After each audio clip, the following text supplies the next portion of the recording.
Hey guys, it's Stacy Jean. Thanks for coming to my YouTube channel, Addicted to Being Sober. Very late in getting this video out. I think a lot of it was, I had a really hard day Sunday. This journey is not easy by any means. I couldn't get out of my own way. I don't know if just the holidays and going on vacation without drinking, and I've made it through all of the holidays. Obviously, no big parties, so I'm thankful for that. Again, that's bittersweet, but at the same time, I'm a person that needs to be around other people.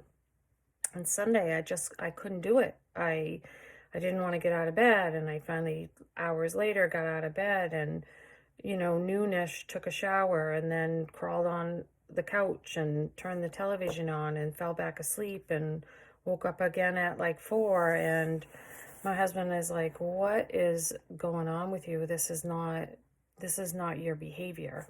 And I've only had this happen one other time in the past 6 months. Oh, 200 days, by the way. Yesterday was a 200 days sober, alcohol, substance free completely. So that's exciting. And I don't know if depression's the right word or terminology for whatever happened Sunday. I just couldn't get out of my own way. And then being alone, I can't get out of my own head. And I realized that I have to be with people to get through this. I cannot be alone.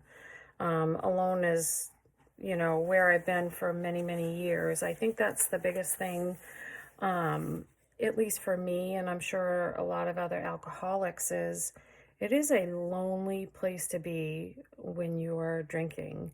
For me, the guilt, shame, remorse of anything that I did the night before would creep in, and it's, you don't want to go back to those people and talk about what happened, or, ask for forgiveness, or, apologize for, the damage that, at least the damage I might have caused somebody. And I realize that now, how many people that I actually pushed away in my life that love me and care about me, and I would do things that made no sense and I would never do in a million years being sober.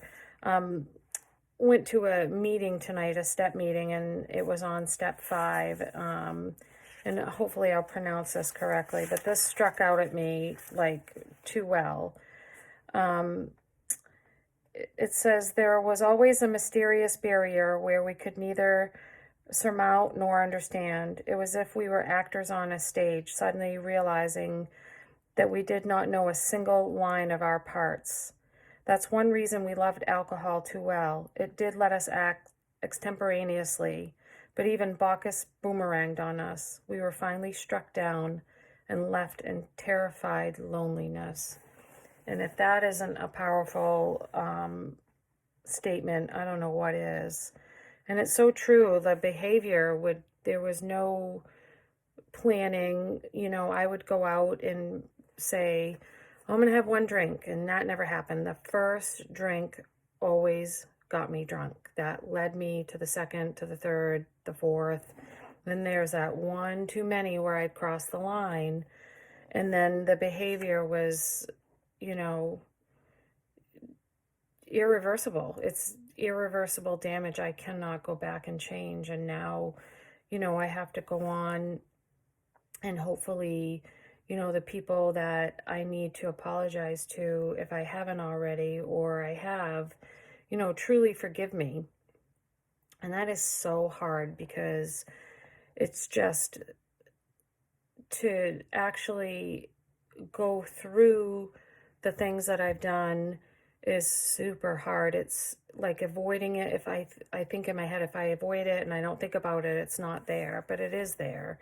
And the difference between, being intoxicated when you're behaving that way and being the recipient on the other end is that person wasn't intoxicated and they remember everything I did and said. And, sometimes I was a riot, like Fun Stacy.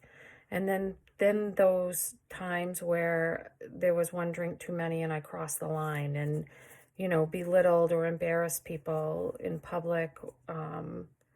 It's just embarrassing. And, and again, the guilt, the shame, remorse all kicks in, and I wish I could take it all back, but I can't.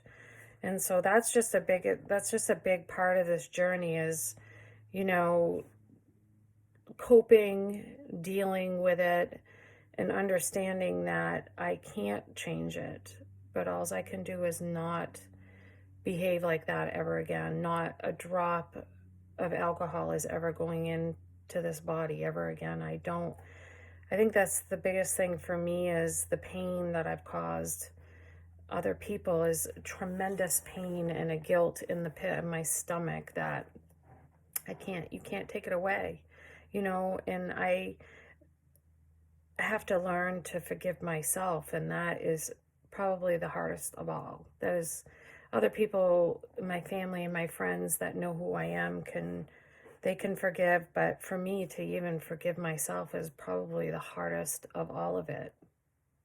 So anyways, I just wanted to share, yes, I had a very difficult Sunday. I'm past that. Monday, I got up, went to work, and had a great day at work. And I was leaving. I went out the door and said, you know what? I need to go to an in-person live meeting.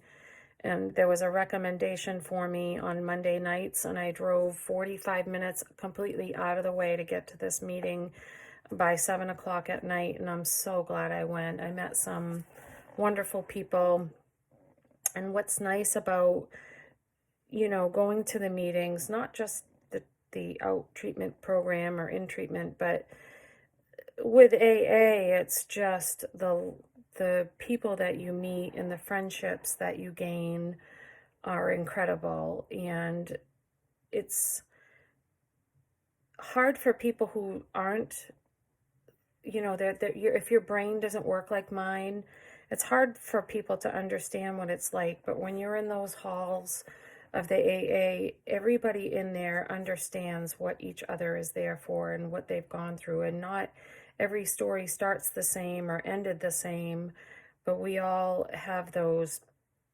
that same addiction and that same, even if your addiction's in a different way. For me, I'm a functional alcoholic. I would be normal all day, what I would consider normal.